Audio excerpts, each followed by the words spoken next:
আসসালামু আলাইকুম, আমন্ত্রণ জানাচ্ছি মাই টিভি রাতের সংবাদে। সাথে আছি আমরা দুজন, আমি নুসরাত জাহান মুন এবং আমি এসএম তানবীর। শুরুতেই সংবাদ শিরোনাম। করোনা ভাইরাস টিকার মেধাস্বত্ব উন্মুক্ত করে দেওয়ার আহ্বান প্রধানমন্ত্রীর। জাতিসংঘের বিশেষ সভায় ভার্চুয়ালি যোগদান। আওয়ামী লীগ গায়ে পড়ে ঝগড়া করে না বললেন ওবায়দুল কাদের। বঙ্গবন্ধুর ভাস্কর্য বিরোধীদের কঠোর হস্তে দমনের আহ্বান শেখ সেলিমের। 9টি জাহাজে ভাসানচরে পৌঁছেছে 1642 জনের রোহিঙ্গাদের প্রথম দল।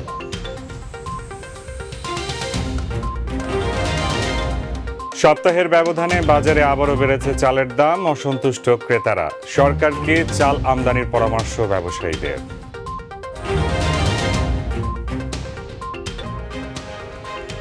শুনলেন শিরোনাম, বিস্তারিত আয়োজনে যাচ্ছি। উন্নত দেশগুলোতে উদ্ভাবিত করোনা ভাইরাসের টিকাগুলোর মেধাস্বত্ব উন্মুক্ত করে দেওয়ার আহ্বান জানিয়েছেন প্রধানমন্ত্রী শেখ হাসিনা। করোনা মহামারী নিয়ে আয়োজিত জাতিসংঘের এক বিশেষ সভায় তিনি এই আহ্বান জানান। জাতিসংঘের সদর দপ্তরে আয়োজিত এই সভায় বাংলাদেশ সময় শুক্রবার ভোরে ভার্চুয়ালি যোগ দিয়ে 3 দফা প্রস্তাব তুলে ধরেছেন বাংলাদেশের প্রধানমন্ত্রী।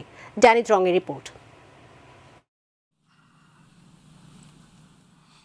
করোনা মহামারী ঠেকাতে বিশ্ব নেতাদের এক প্ল্যাটফর্মে নিয়ে আসতেই জাতিসংঘের সাধারণ অধিবেশনের এই 31তম বিশেষ অধিবেশন। এতে স্বাগত বক্তব্য রাখেন জাতিসংঘের মহাসচিব আন্তোনিও গুতেরেস। জাতিসংঘের সদর দপ্তরে মূল আয়োজন হলেও সদস্য দেশগুলোর রাষ্ট্র বা সরকার প্রধানরা নিজ নিজ দেশ থেকেই ভার্চুয়ালি এই সভায় যোগ দেন। অধিবেশনে যুক্ত হয়ে বাংলাদেশের প্রধানমন্ত্রী শেখ হাসিনা বলেন, করোনা মহামারী পৃথিবীকে পিছিয়ে দিলেও পুরো বিশ্বকে ঐক্যবদ্ধ হবার সুযোগ তৈরি করে দিয়েছে।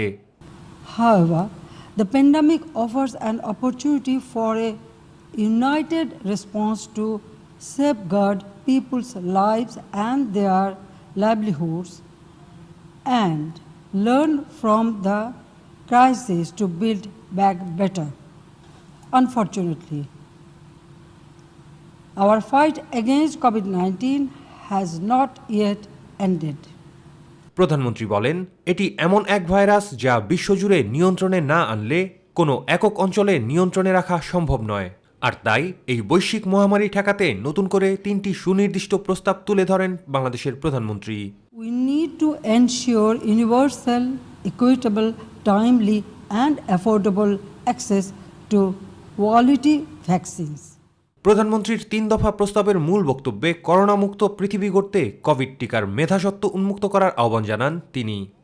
The world must treat the COVID-19 vaccine as a global public good. The WHO initiative of ACT and COVAX facility can play a vital role in this regard. Developed countries should commit to technology transfer for the local manufacturing of vaccines in developing countries using IP rights waiver under TRIPS agreement. উন্নয়নশীল দেশগুলোতে স্থানীয়ভাবে টিকা তৈরির ওপর জোর দিয়ে প্রধানমন্ত্রী বলেন, সুযোগ পেলে করোনা ভাইরাসের টিকা তৈরির সক্ষমতা বাংলাদেশেরও রয়েছে।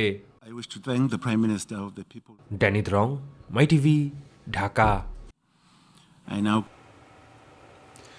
আওয়ামী লীগ কখনো গায়ে পড়ে ঝগড়া করে না, তবে কেউ আক্রমণ করলে পাল্টা জবাব দিতে প্রস্তুত বলে জানিয়েছেন দলের সাধারণ সম্পাদক ওবায়দুল কাদের।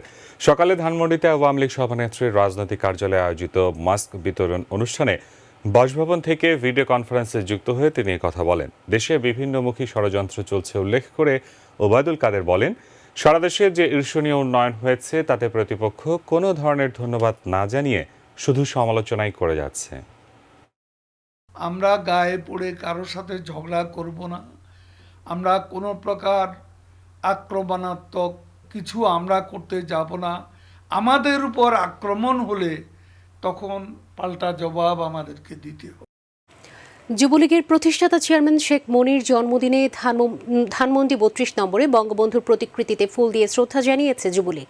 পরে যুবলীগের চেয়ারম্যান শেখ ফজলে শামস পরশ বলেন, যুব সমাজের কাছে শেখ মনি আদর্শ। বঙ্গবন্ধুর স্বপ্ন বাস্তবায়নে সংগঠন কাজ করবে উল্লেখ করে পরশ বলেছেন, শেখ হাসিনার নেতৃত্বে ঐক্যবদ্ধ থেকে দেশের অগ্রগতিতে যুবলীগ ভূমিকা রাখছে। আমাদের যুব সমাজের কাছে শেখ মনি একটা আদর্শ, একটা প্রতীক, এবং বঙ্গবন্ধুর কন্যার ক্ষেত্রেও আমরা যদি শেখ মনিকে অনুসরণ করতে পারি, শেখ মনুর বিশ্বস্ততা অনুসরণ করতে পারি, তার আদর্শ এবং দেশপ্রেম অনুসরণ করতে পারি, তাহলে আমরা আমাদেরকে ধন্য মনে করব। কোনো দুর্বলতা নয়, কঠোর হাতে বঙ্গবন্ধুর ভাস্কর্যের বিরোধিতাকারীদের দমন করতে সরকারের প্রতি আহ্বান জানিয়েছেন আওয়ামী লীগের সভাপতি মণ্ডলীর সদস্য শেখ ফজলুল করিম সেলিম। যুবলীগ আয়োজিত ফজলুল হক মনির ৮১তম জন্মবার্ষিকী উপলক্ষে আলোচনা সভায় ভার্চুয়ালি যুক্ত হয়ে তিনি আহ্বান জানান। এই সময় আওয়ামী লীগের উপদেষ্টা মণ্ডলীর সদস্য তোফায়েল আহমেদ ও যুবলীগ চেয়ারম্যান শেখ ফজলে শামস পরশ বক্তব্য রাখেন। শিউলি রোজা রিপোর্ট। মুক্তিযুদ্ধের অন্যতম সংগঠক ও আওয়ামী যুবলীগের প্রতিষ্ঠাতা চেয়ারম্যান শহীদ শেখ ফজলুল হক মনির ৮১তম জন্মবার্ষিকী উপলক্ষে আজ বিকেলে বঙ্গবন্ধু এভিনিউতে আলোচনা সভার আয়োজন করেন বাংলাদেশ আওয়ামী যুবলীগ। আমরা বুকে ধারণ করব, সেভাবে আমরা পথ চলব, আর সে পথ চালাই হবে আমাদের বঙ্গবন্ধু এবং মনিবের আদর্শ বাস্তবায়নের পথ। আমাদের সমাজতান্ত্রিক মূল্যবোধ, যেগুলো দ্বারা সাম্যতা এবং সামাজিক ন্যায় বিচার, যে আদর্শগুলো আমরা বুকে নিয়ে স্বাধীনতা যুদ্ধে ঝাঁপিয়ে পড়েছিলাম, সেইগুলোর প্রতি হুমকি আনে। সভায় ভিডিও কনফারেন্সে যুক্ত হয়ে কথা বলেন আওয়ামী লীগের সভাপতি মণ্ডলীর সদস্য শেখ ফজলুল করিম সেলিম। গণতন্ত্রকে অথবা সাম্প্রদায়িক রাজনীতি হত্যা করছে এদেশের মানুষের বাক্য যুবলীগ স্বাধীনতা সপক্ষে শক্তি আজকে এমন একটি অবস্থা, শক্তিকে এদের বিরুদ্ধে রুখে দাঁড়াতে হবে। তিনি বলেন, স্বাধীনতা বিরোধী ঘাতকরা বঙ্গবন্ধু শেখ মুজিবুর রহমান সহ শেখ ফজলুল হক মনিকে হত্যা করলেও তাদের সোনার বাংলাদেশ গড়ার স্বপ্ন হত্যা করতে পারেনি। স্বাধীনতা বিরোধী আর এরা মিলে বঙ্গবন্ধুকে হত্যা করলো, মণিভাইকে হত্যা করলো, চাইনিটাকে হত্যা করলো, কিন্তু তাদের বৈজ্ঞানিক সমস্তন্ত বঙ্গবন্ধু মারা যাওয়ার পর সব শেষ হয়ে গেছে। এ সময় আওয়ামী লীগের উপদেষ্টা মণ্ডলীর সদস্য তোফায়েল আহমেদ ভার্চুয়ালি যুক্ত হন আলোচনা সভায়। যতদিন বাংলাদেশ থাকবে, ইতিহাসের পাতায় সনদ করে আমার সদ্য নেতা মনি ভাইয়ের সেই কথা সনদ করে লেখা থাকবে, কারণ তিনি ছিলেন বাংলাদেশের রাজনীতি একজন উজ্জ্বল নক্ষত্র। শিউলি রোজা, মাই টিভি, ঢাকা। জয় বাংলা। দেশপ্রেম নিয়ে ভবিষ্যতের চ্যালেঞ্জ মোকাবেলায় নতুন প্রজন্ম যাতে গড়ে ওঠে সে ব্যাপারেও বেতারকে দায়িত্ব পালন করতে হবে বলেছেন তথ্যমন্ত্রী ডক্টর হাসান মাহমুদ। বাংলাদেশ বেতার খুলনা কেন্দ্রের ৫০ বছর পূর্তি উদযাপিত হয়েছে। সকালে এই উপলক্ষে ঢাকাস্থ বাংলাদেশ বেতার ভবনে আয়োজিত সুবর্ণ জয়ন্তী অনুষ্ঠানে জুম অ্যাপে যুক্ত হয়ে এসব কথা বলেন তিনি। এ সময় উপস্থিত ছিলেন খুলনা সিটি কর্পোরেশনের মেয়র তালুকদার আব্দুল খালেক এবং জেলা পরিষদের চেয়ারম্যান শেখ হারুনুর রশিদ সহ ঢাকা ও খুলনা প্রান্তে বেতারের কর্মকর্তা, কর্মচারী, শিল্পী, কৌশলীরা অংশগ্রহণ করেন। ৯টি জাহাজে ভাসানচরে পৌঁছেছে রোহিঙ্গাদের প্রথম দল। এর আগে কক্সবাজারের উখিয়া থেকে ১,৬৪২ জন রোহিঙ্গাকে নোয়াখালীর ভাসানচরে নিতে কক্সবাজার থেকে চট্টগ্রামে নিয়ে আসা হয়। তাদের রাখা হয় বাংলাদেশ নৌবাহিনী রেডি রেসপন্স বাথ ও বিএএফ শাহীন কলেজ মাঠে অস্থায়ী ট্রানজিট ক্যাম্পে। রোহিঙ্গাদের নিয়ে ছেড়ে আসা এসব বাসকে নিরাপত্তা দিয়ে চট্টগ্রাম পর্যন্ত নিয়ে আসে পুলিশ। চট্টগ্রাম থেকে নৌবাহিনী ও কোস্ট গার্ডের তত্ত্বাবধানে রোহিঙ্গাদের জাহাজে করে ভাসানচরে নিয়ে যাওয়া হয়।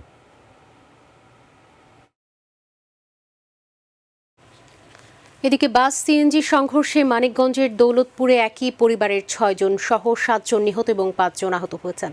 দুপুর ২:৩০টার দিকে মানিকগঞ্জ টাঙ্গাইল আঞ্চলিক মহাসড়কের দৌলতপুর উপজেলার মূলকান্দি এলাকায় এই দুর্ঘটনা ঘটে। দৌলতপুর থানা পুলিশ জানিয়েছে, নিহতদের মরদেহ ও আহতদের উদ্ধার করে উপজেলা স্বাস্থ্য কমপ্লেক্সে ভর্তি করা হয়েছে। বাসের চালক ও হেলপার পালিয়ে যায়। টাঙ্গাইলের মির্জাপুরের সড়ক দুর্ঘটনায় ৬ জন নিহত হয়েছেন। এ ঘটনায় আহত হয়েছেন আরও ১০ জন। গোরাই হাইওয়ে থানার ভারপ্রাপ্ত কর্মকর্তা জানান, ঢাকা থেকে উত্তরবঙ্গগামী একটি যাত্রীবাহী বাস মির্জাপুর উপজেলার দেওহাটায় পৌঁছালে বাসটি বিকল হয়ে যায়। বাসের যাত্রীরা বাস থেকে নেমে রাস্তার পাশে দাঁড়িয়ে বাসটি মেরামতের জন্য অপেক্ষা করছিলেন। এ সময় পিছন দিক থেকে অন্য একটি ট্রাক নিয়ন্ত্রণ হারিয়ে যাত্রীদের চাপা দেয়।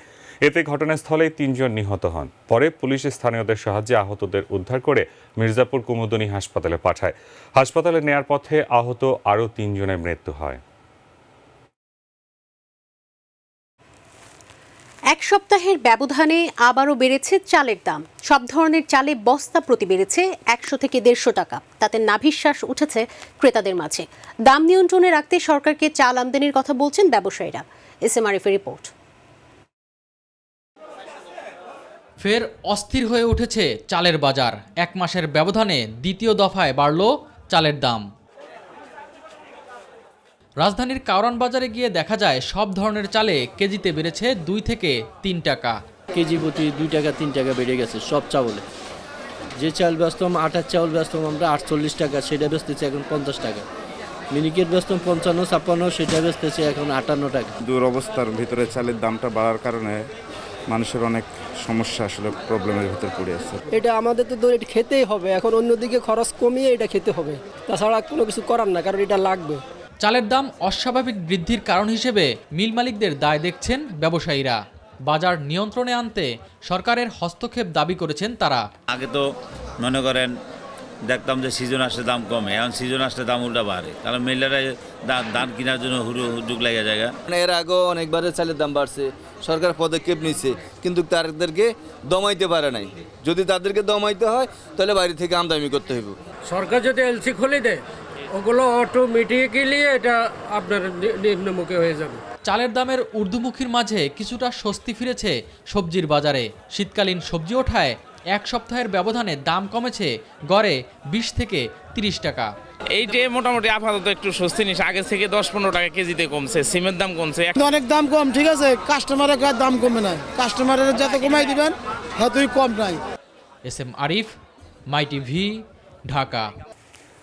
দেশে গত 24 ঘন্টায় 2252 জন নতুন করোনা রোগী শনাক্ত হয়েছেন। মৃত্যু হয়েছে 24 জনের। স্বাস্থ্য অধিদপ্তরের সংবাদ বিজ্ঞপ্তিতে এসব তথ্য জানানো হয়।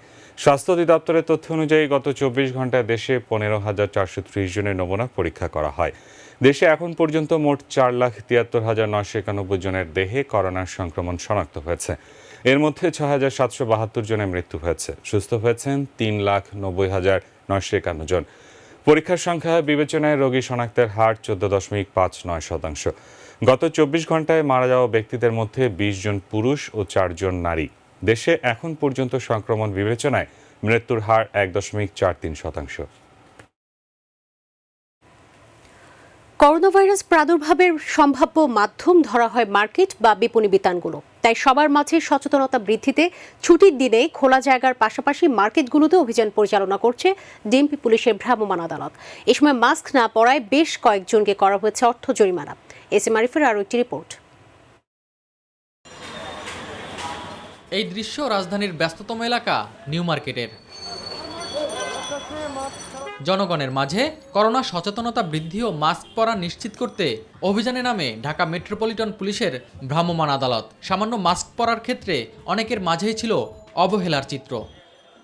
আমি মাস্কটা কিনতে যাইতেছিলাম, তখন আপনারা ডাক দিয়েছেন, খেয়াল করিনি, এর জন্য আর কি আমি মাস্কটা অবশ্যই পরা জরুরি। ভুলে রেখে আসছে, ভুলে তো জুতো রেখে আসছেন। জুতো মুজাও করি নেই, কোনো মতো আমি চলে আসছি। চায়ের দোকান এখানে চাটা কথা বলতে মাস্কটা লাগাইছে। স্বীকার করেন যে ভুল হয়েছে, মাস্ক পরে বের করো। বাসায় নষ্ট হয়ে গেছে, তো এটা খারাপ হয়ে গেছে, তো আমি এখনই কিনতে আসছি। আমি যেরকম মাস্ক পরে নেই, এরকম সবাই যেন সচেতন হয় মাস্ক পরার জন্য। আপনাদের ঠিক আছে। করোনা সংক্রমণের সম্ভাব্য মাধ্যম ধরা হয় মার্কেট কিংবা বিপণী বিতানগুলো। তাই ডিএমপির মোবাইল কোর্টের অবস্থান সেখানেও। সবাই তো এটা আপনার আইন পালন করছে, হয়তো অনেকে হয়তো মনে থাকে না কোনো মাস্কের জন্য, হয়তো আনার, ঠিক আছে, হয়তো বলে অনেকে মাস্ক লগ্ন মুখে দিতে পারে না। থেকে এসে আমি মনে করেন গেমে গেছি, মাত্র মাস্কটা আমি খুলছি। অভিযানটা খুব ভালো, এটা তো দেশের জন্যই ভালো।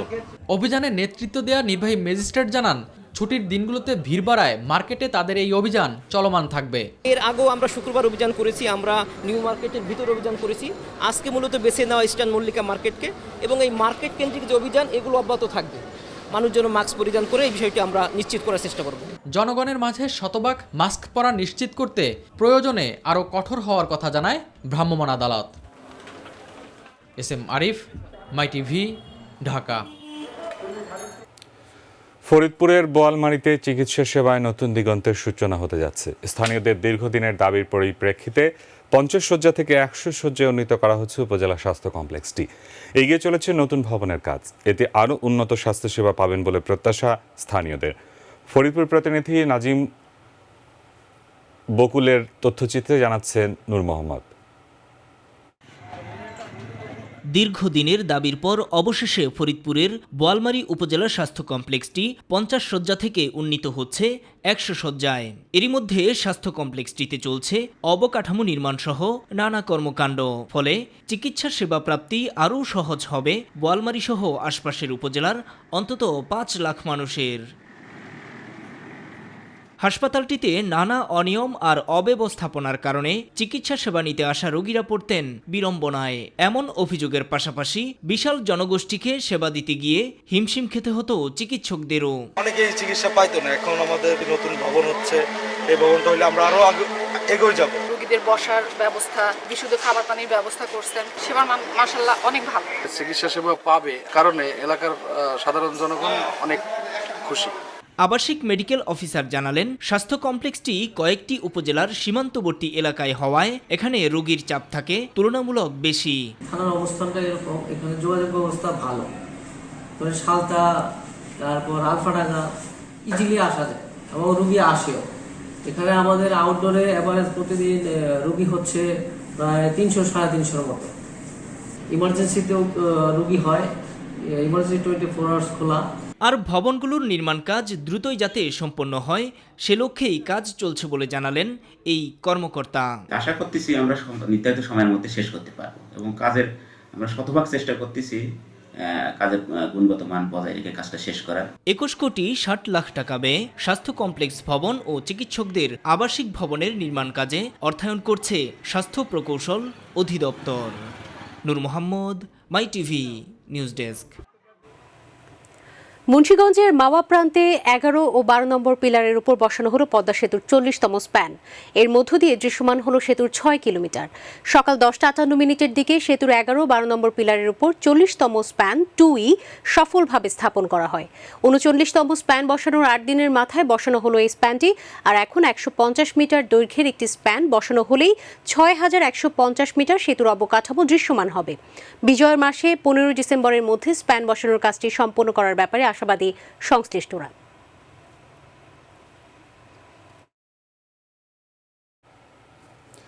এবারে পর্যবেক্ষণ। দেশের মানুষের কাছে বিনোদন কেন্দ্রগুলোর মধ্যে অন্যতম কক্সবাজার সমুদ্র সৈকত। তবে অরক্ষিত কক্সবাজার বিমানবন্দর আর মূল শহরের রাস্তার বেহাল অবস্থা দেখে অসন্তুষ্ট অনেক পর্যটক। সমুদ্র স্নানের চিত্র গ্রহণে স্থানীয় অনেকে পেশা হিসেবে বেছে নিয়েছেন ফটোগ্রাফি। তবে কোনো নিয়ম না থাকায় যেখানে সেখানে পণ্য নিয়ে হাজির হন ভ্রাম্যমাণ বিক্রেতারা। হাসান বিশ্বাসের ক্যামেরায় মাহবুব সৈকতের রিপোর্ট। রাজধানীর হজরত শাহজালাল আন্তর্জাতিক বিমানবন্দর থেকে বিশ্বের দীর্ঘতম সমুদ্র সৈকতের শহর কক্সবাজারের উদ্দেশ্যে পর্যটকদের যাত্রা। সহস্র জনপদ পার হয়ে মাত্র 40 মিনিটের আকাশ যাত্রা শেষে কক্সবাজার আন্তর্জাতিক বিমানবন্দরের রানওয়েতে নেমে আসে উড়োজাহাজ।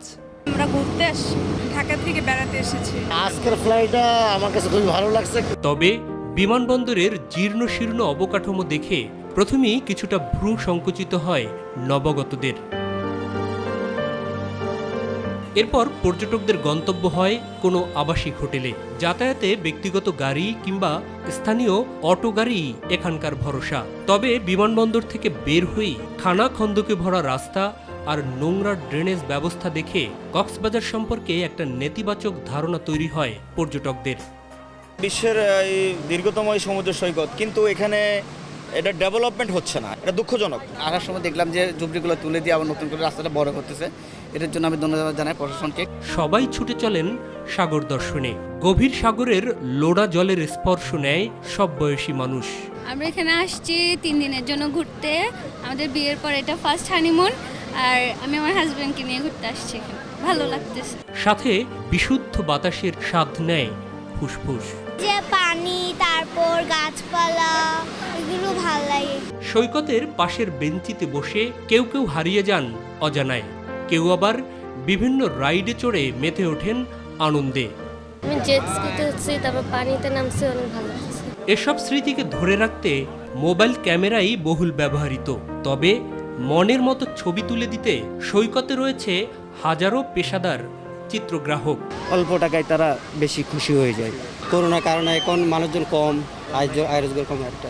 এরই মধ্যে সাগর পাড়ের দোকান থেকে চলে প্রিয়জনদের জন্য কেনাকাটা। যেটা পছন্দ হয়েছে নিলাম, কারণ এটা একটা আনন্দ, ঘুরে আসছি। এখানের ক্ষুদ্র ব্যবসার সাথে জড়িত শিশুদের বিক্রিও খারাপ নয়। ওদের জন্য আমাদের মায়া হয়, সেই জন্য আমরা তাদের কাছে খরিদ করার চেষ্টা করি। কেউ বা আবার ছুটে যান শুটকির খোঁজে। লইট্টাচরে, কাসকি, মলা, ছোট মাছের মধ্যে সুন্দরী, চিংড়ি, এগুলো একটু ছোট মাছ তো কমন আইটেম, তো এগুলো একটু সবাই নিয়ে যায়। এরই মাঝে পর্যটকরা যাতে মাস্ক ব্যবহার করেন সেজন্য অব্যাহত প্রচারণা চালান পর্যটন পুলিশের সদস্যরা। আমাদের কাজ হচ্ছিল তাদেরকে সচেতন করা, তাদেরকে বলা। এখন এরপরে যদি না হয় তাহলে সেগুলিতে আইনগত ব্যবস্থায় আমাদের আগাতে হবে। দীর্ঘদিন থেকে শিক্ষা প্রতিষ্ঠান বন্ধ, তার উপর ভরপুর ভ্রমণ মৌসুম, তাই স্বাভাবিকভাবেই সৈকতের সবগুলো পয়েন্টই এখন উপচে পড়া ভিড়। করোনার কারণে সবাই বন্দী ছিল, এখন ছুটি পেয়েছি তাই আসলাম, বা অনেক ভালো লাগতেছে। গোধূলি লগ্নে গভীর জলরাশির মধ্যে সূর্যের হারিয়ে যাওয়া দেখে স্রষ্টার সৃষ্টির প্রশংসায় কৃতজ্ঞ হয় প্রত্যেকটি মন।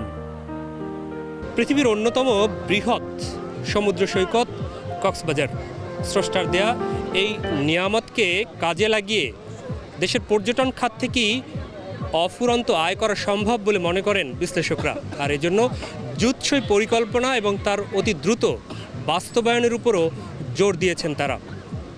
প্রিয় দর্শক, মাই টিভি আপনাদের টিভি, তাই আপনাদের কথাগুলো এবং পর্যবেক্ষণ সব সময় তুলে ধরছি আমি মাহবুব সৈকত। নাগরিক স্বার্থ সংশ্লিষ্ট যে কোনো বিষয় আপনিও জানাতে পারেন আমাদেরকে। আজ 4 ডিসেম্বর দিনাজপুরের ফুলবাড়ি মুক্তি দিবস। ফুলবাড়ি সহ পার্বতীপুর, নবাবগঞ্জ ও বিরামপুর এই 4টি উপজেলা 1971 সালে পাক হানাদারদের হাত থেকে মুক্ত হয়। প্রতিনিধি মোহাম্মদ ফিজারুল ইসলাম ভুট্টোর রিপোর্ট, জানাচ্ছেন আতিকুর রহমান তিতাস। 1971 সালের মহান মুক্তিযুদ্ধে বঙ্গবন্ধুর ডাকে বীর মুক্তিযোদ্ধারা জীবন বাজি রেখে দীর্ঘ 9 মাস যুদ্ধ করে, আর 30 লক্ষ শহীদের রক্তের বিনিময়ে স্বাধীন বাংলাদেশ নামে একটি রাষ্ট্রের সূচনা হয়। 71-এর আজকের দিনে মুক্ত হয় দিনাজপুরের ফুলবাড়ি সহ পার্বতীপুর, নবাবগঞ্জ ও বিরামপুর এই 4টি উপজেলা। দেশকে হানাদার মুক্ত করতে প্রশিক্ষণ নিয়ে পাক সেনাদের বিরুদ্ধে যুদ্ধে ঝাঁপিয়ে পড়েছিলেন বলে জানালেন এক বীর মুক্তিযোদ্ধা। চাকুলের থেকে ট্রেনিং শেষ করে দিনের বেলা যুদ্ধ সবসময় আমরা আমাদের তো আর ব্যাংকার ছিল না, আমাদের এই আল আছে, আলের নিচে আমরা নিছি পজিশন নিয়ে ফাইট করতাম খান সেনাদের সঙ্গে। 71-এর 7 মার্চ বঙ্গবন্ধুর ভাষণ শুনে কিছু ছেলে উদ্বুদ্ধ হয়ে সক্রিয়ভাবে যুদ্ধে ঝাঁপিয়ে পড়ে। বঙ্গবন্ধুর ডাকেই মুক্তিযুদ্ধে ঝাঁপিয়ে পড়ি। আমি 15 জনের যুদ্ধ চলাকালীন কমান্ডার ছিলাম। এই যুদ্ধ করতে গিয়ে আমার 2 জন ছেলে শহীদ হয়ে যান, আমিও যুদ্ধ আহত হই। সেদিনের স্মৃতিচারণ করতে গিয়ে সে সময়ের উপজেলা মুক্তিযোদ্ধা ডেপুটি কমান্ডার জানান, 4 ডিসেম্বর মুক্তিবাহিনীর মুহুর্মুহু আক্রমণে পাক সেনারা পালিয়ে যায়। ফুলবাড়ি আমার মুক্ত হয়েছিল 4 ডিসেম্বরের 4 তারিখে। অনেক এই যে একটা ছোট্ট যমুনা ব্রিজ মাইন বিস্ফোরণ করে উড়ে দিয়ে তারা এখান থেকে পালিয়ে যায়। আমরা ওই মুহূর্তে ফুলবাড়িতে এসে আমরা দখল করে নিই। 71-এর 4 ডিসেম্বর ফুলবাড়ি মুক্ত হয়। ফুলবাড়ির সিএমবি ডাক বাংলোয় প্রথম জাতীয় পতাকা উত্তোলন করেন বীর মুক্তিযোদ্ধারা। সেই স্মৃতিস্থল সংরক্ষণ করার জন্য সরকারের কাছে আবেদন জানান তারা। যেটা পতাকা উত্তোলন জায়গা ছিল, সেই জায়গাটা আজকে দেখা যাচ্ছে এখানে না, এটা ওঠায় দিচ্ছে, এখানে কোনো চিহ্ন নেই। সরকারের কাছে আবেদন করব যে এই জায়গাটা সংরক্ষণ করা হোক এবং এই জায়গাতে স্মৃতিটা সংরক্ষণ করার জন্য। সাবেক মন্ত্রী বীর মুক্তিযোদ্ধা মোস্তাফিজুর রহমান ফিজার বলেন, 7 নং সেক্টরের অধীনে 5টি ক্যাম্পে ছিল মুক্তিযোদ্ধারা। মুক্তিযুদ্ধের স্মৃতিচিহ্নগুলো সংরক্ষণের উদ্যোগ নেয়ার তাগিদ দেন তিনি।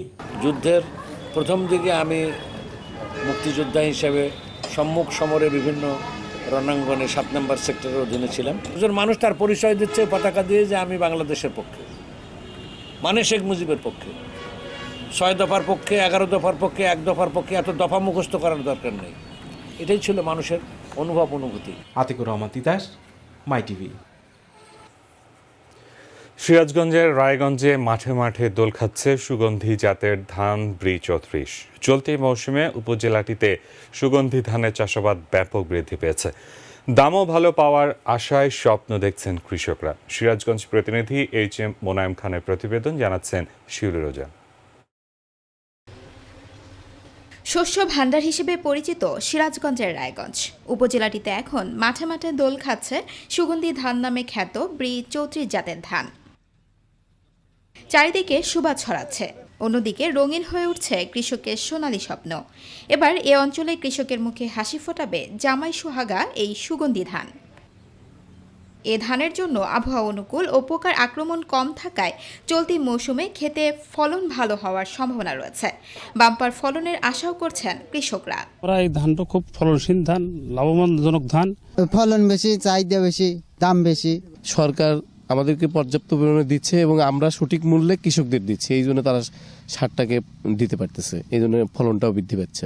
এছাড়াও মোটা ধানের তুলনায় ব্রি ৩৪ জাতের ধানের দাম বেশি পাওয়ায় এবং বাজারে চাহিদা বেশি থাকায় অনেকে এবার মোটা ধানের পাশাপাশি এই ধান চাষ করছেন। এই ধানটা চাহিদা, ধানটা ছোট সুগন্ধি ধান, এটা ভালো ভালো হোটেলে, বড় বড় হোটেলে চলে। আর বছরের চাই এবার ধান ভালো হয়েছে, হয়তো বেশি হবে এবার। গত বছরের চাইতে এবছরে ধানের আবাদ অনেক বেশি হয়েছে এবং কৃষকরা যে আপনার ইরিগেশনে যে ক্ষতিগ্রস্ত হয়েছে আশা রাখছে যে এখান থেকে তারা এটা পুষিয়ে উঠবে। চলতি মৌসুমে এ জেলায় ৯টি উপজেলায় ২০৯১ হেক্টর জমিতে ব্রি ৩৪ ধান ও ১৬৭ হেক্টর জমিতে কালোজিরা ধান চাষ হয়েছে, জানান এই কর্মকর্তা। এটা বাজারে প্রচুর ডিমান্ড আছে আর কি। বিশেষ করে আমরা দেখি যে এমনি সাধারণ চালের চেয়ে প্রায় ১.৫ বা ২ গুণ এরকম দাম সাধারণত থাকে আর কি এগুলা। তো আমাদের এখানে দিন দিন এটার চাষ আর কি বাড়তেছে এবং কৃষকরা এটা বিক্রি করেও যেহেতু ভালো দাম পাচ্ছে আর কি, তারা লাভবান হচ্ছে। ফলনও ভালো, ভালো জাতগুলো সম্প্রসারণ করার জন্য চেষ্টা করতেছি এবং কারিগরি যে দিকগুলো আছে সেগুলো কৃষকদের পরামর্শ দিচ্ছি এবং তাদেরকে আমরা উদ্বুদ্ধ করছি যে এখন এই সমস্ত ধানগুলা যেগুলা ফাইন রাইস আর কি এগুলা চাষ করার জন্য। ব্রি ৩৪ জাতের ধানের বিঘা প্রতি প্রায় ১৬ থেকে ১৮ হাজার টাকা লাভ হবে বলে জানায় কৃষি বিভাগ। শিউলি রোজা, মাই টিভি। প্রবাসীর সংবাদ।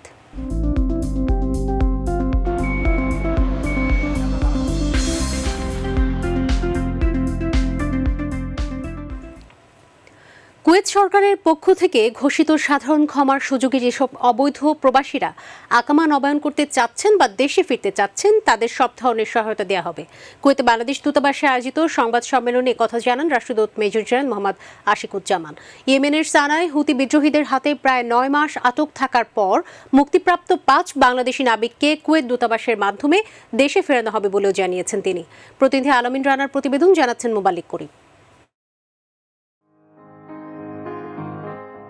বেশ কিছুদিন থেকেই উৎকণ্ঠায় রয়েছেন কুয়েতে অবস্থান করা এবং করোনাকালে বাংলাদেশে এসে আটকা পড়া প্রবাসীরা। এমনই এক সময়ে বর্তমান অবস্থা জানাতে এক সংবাদ সম্মেলনে আসেন কুয়েতে নিযুক্ত বাংলাদেশের রাষ্ট্রদূত major general Mohammad Ashikuzzaman.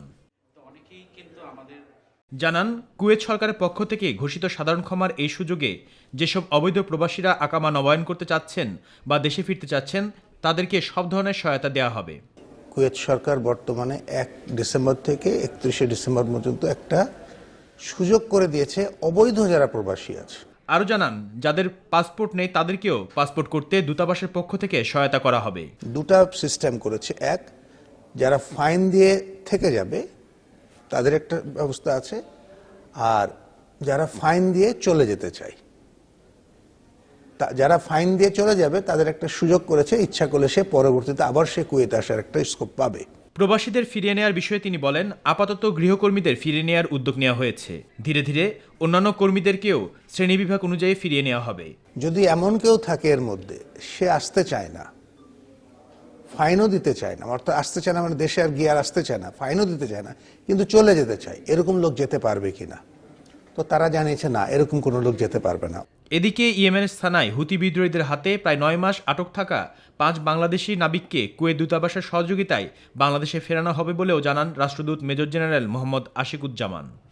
International organization for migration, যেটা এডেন গভর্নমেন্ট অধ্যুষিত এলাকা, সেখানে তারা পৌঁছায় গেছে।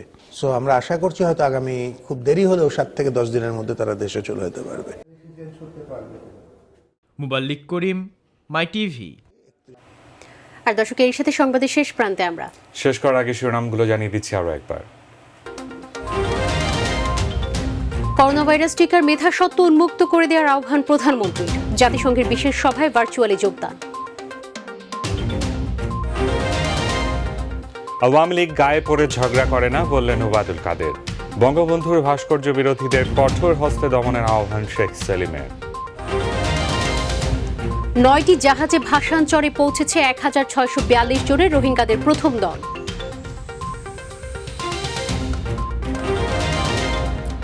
সপ্তাহের ব্যবধানে বাজারে আবারও বেড়েছে চালের দাম, অসন্তুষ্ট ক্রেতারা। সরকারকে চাল আমদানির পরামর্শ ব্যবসায়ীদের।